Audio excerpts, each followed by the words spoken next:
going on, vinyl community? Welcome to another video with the Record Spinner. In today's video, I will be making a Kiss Love Songs mixtape. If you're watching this video on the day that it goes live, you may take note that today is Valentine's Day, and I wanted to do something unique to celebrate the holiday of love and tie it in with my favorite band of all time.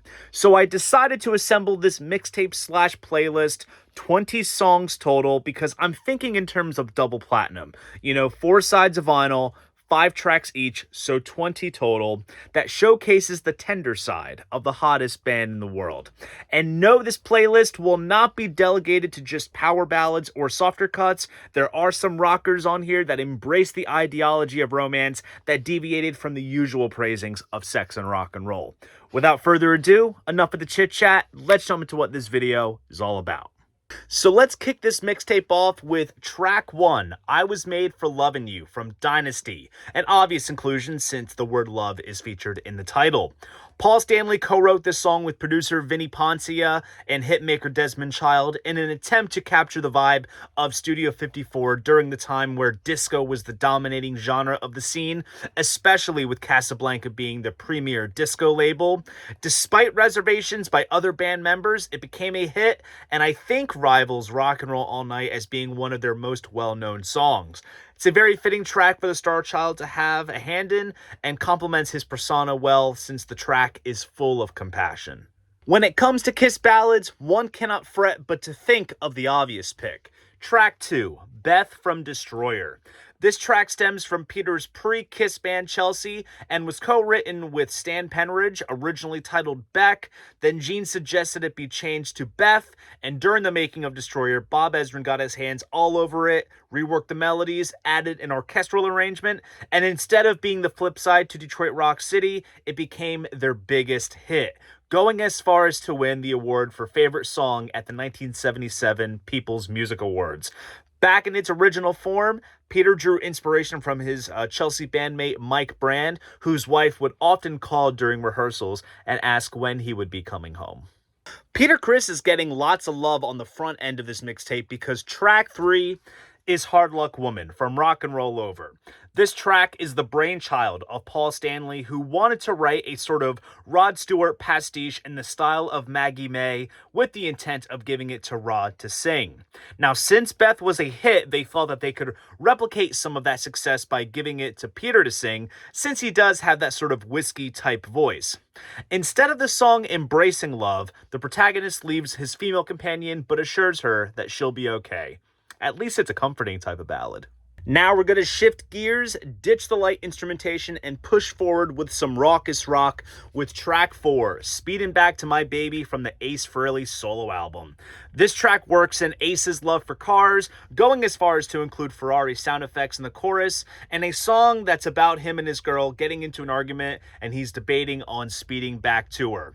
What's also kind of ironic is that Ace's ex-wife Jeanette receives a co-writing credit, despite her contributions being nothing less than just a line of the lyrics. Keeping it in solo territory, next up is track 5, See You Tonight from the Gene Simmons solo album.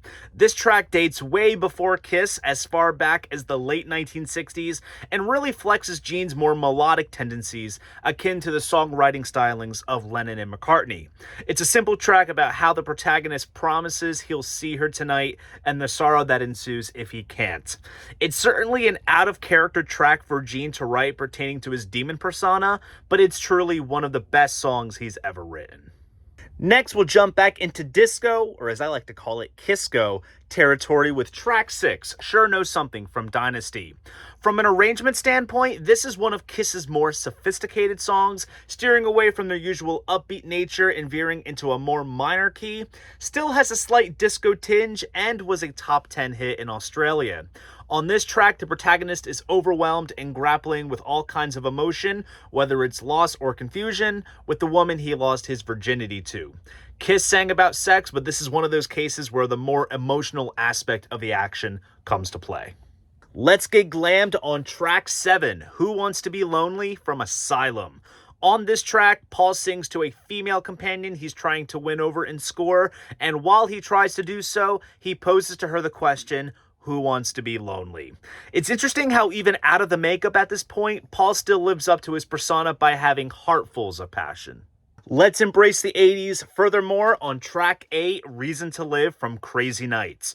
By the mid to late 80s, power ballads were like a secret weapon that gave groups guaranteed hits, such as Foreigner and Heart, just to name a few.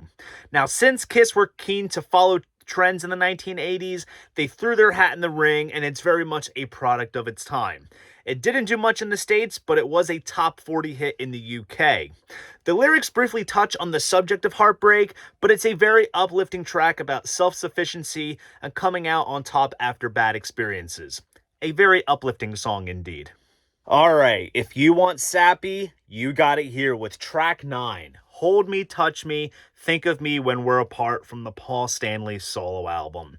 This track is luscious with its acoustic guitars, strings, piano, and falsetto vocals, but I personally think Paul got a little too sensitive on this soft rock ballad that, no offense, sounds like second-rate Air Supply. I like me a good ballad, but this is just way too sappy for my liking. It's also one of those cases where you don't need to look no further for the song's lyrical intent. Just look at the title. Wrapping up the first half of this mixtape is a little slice of pop. Track 10, You're All That I Want from Unmasked. Gene coined this track as far back as 1977, and then Vinnie Ponce introduced some fresh ideas. I think this track encapsulates both ends of the romance spectrum. First verse is very traditional when it comes to love songs, and then the second verse takes a bit of a sexual turn. The studio version doesn't hold a match to the live versions during the early part of the Unmasked tour. So let's flip the tape over and kick off side B with track 11, Coming Home from Hotter Than Hell. This track almost serves as a postcard from Kiss's non-stop touring days. The protagonist has been on the road non-stop and lets his loved one know how he's coming home soon, and the world feels insane without them. It's an underrated classic era deep cut that sort of came back to life when the band performed it on their MTV Unplugged performance in 1995. Let's return to the guy who dominated the first quarter of this playlist with track 12, I'm Gonna Love You from the Peter Criss solo album. Again, like Beth, this dates back to another one of Peter's pre-Kiss bands, Lips, and was co-written with Stan Penridge. The original version was more folky, but with the inclusion of a new verse, it turned into this sort of Bob Seger old-time rock and roller. The sentiment is simple. Peter promises to love and to be faithful to his partner. I honestly could have picked any one or more of the tracks on his solo album, but this one kicks the album off so nicely, hence why it's included here. If Kiss ever embraced the subgenre of power pop, it would be track 13, Tomorrow from Unmasked. It very much embraces the sound bands like Cheap Trick and The Knack were really honing in on in the late 70s, early 80s. This track didn't do anything as a single in the States, and that's a shame because this song has commercial appeal all over it with its catchy harmonies and synth work about someone being totally encapsulated by someone else with the hope that they'll fall in love. Things have been rocking and passionate so far, but it's about to get heavy with track 14, I Still Love You from Creatures of the Night. The lyrical tone is a bit darker about how despite issues or a relationship ending, the singer still loves the other person. Perhaps one can say that Paul took an autobiographical approach to the lyrics since his failed relationship with actress Donna Dixon really affected him. Nevertheless, it's one of Kiss's best ballads and one that rightly stayed as an on and off stage staple. Things pick up a little with track 15, Every Time I Look at You from Revenge. Kind of funny how we went back to back from songs off of Kiss's heaviest albums. Given the success Kiss had with a track like Hot in the Shades Forever, don't worry, we're getting there. It made sense for there to be an obligatory power ballad on the next album. This track tries to recreate that magic with lyrics regarding regret and loss over a loved one the protagonist was initially weary on, but realized what they meant to them. This track is beefed up with a grand orchestral arrangement, and while I think the song is compositionally better than Forever, it literally didn't do a thing for the group. The Catman dominates again on track 16, I Finally Found My Way from Psycho Circus. Instead of Peter's vocal spotlight on the album being a song that he brought forward, it was rejected in favor of this Paul and Bob Ezrin track. Paul later said that this track wasn't right for the album, but it was written with Peter in mind to sing, thus it stuck. One could say that the lyrics of this track resolves the sentiment shared on a track like Beth, where instead of not coming home to her, the protagonist finally found his way to her. The last couple of tracks have been kinda deep. Let's liven things up with track 17, Anything for My Baby from Dress to Kill. This song is so direct arrangement-wise that it drives home its purpose between the verses and choruses with no room for a guitar solo, which basically proves that this was written at lightning speed so the band had material to record.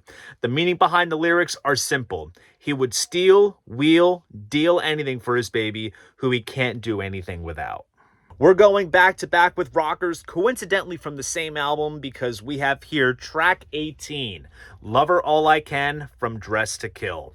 This is a track that predates Kiss from Gene and Paul's band Wicked Lester.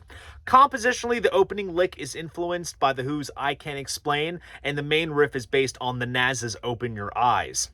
As for the lyrics, very simple as the last one. Guy loves this girl all he can, was sad before her, can't stop dreaming about her, etc. Love songs like this that are so simple narrative-wise drive home the intent more than all the mushy sap one could fathom. Here we have our only cover song, and that's track 19, Then She Kissed Me from Love Gun. This Phil Spector track was originally done by the Crystals as Then He Kissed Me, then the Beach Boys regenderized the song as Then I Kissed Her, and then Kiss kind of reverted it to its original form with a gender twist. This track has all the great trademarks of those songs dating back to the 60s about burgeoning romance, and while Kiss didn't embrace doing covers on record much, they do the song some solid justice. Alright, wrapping this mixtape up is probably the ultimate Kiss power ballad. Track 20, Forever from Hot in the Shade. Michael Bolton, commonly known solo artist but was in Blackjack with Bruce Kulick, deemed this song as an exercise for wanting to write Kiss a big power ballad, so he teamed up with Paul to pen this track. After the first single, Hide Your Heart, failed to make an impact, the focus was shifted to this track and it became Kiss's biggest charting single since Beth. On this track, Paul sings with certainty that his romance with the girl in question will last, you guessed it, forever. So there you guys go. That is my Kiss Love Songs mixtape. Now, since I narrowed this mix to 20 tracks, there are certainly some songs missing and not included. So with that said, here is my question for you guys. What songs would you supplement? And in general, what Kiss love songs would you include to make your own mixtape?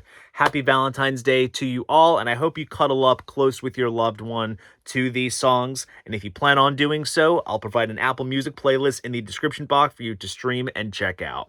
If you enjoyed this video, please go ahead, give it a like, and subscribe to the channel. See you guys in the next video, and most importantly, keep the records spinning.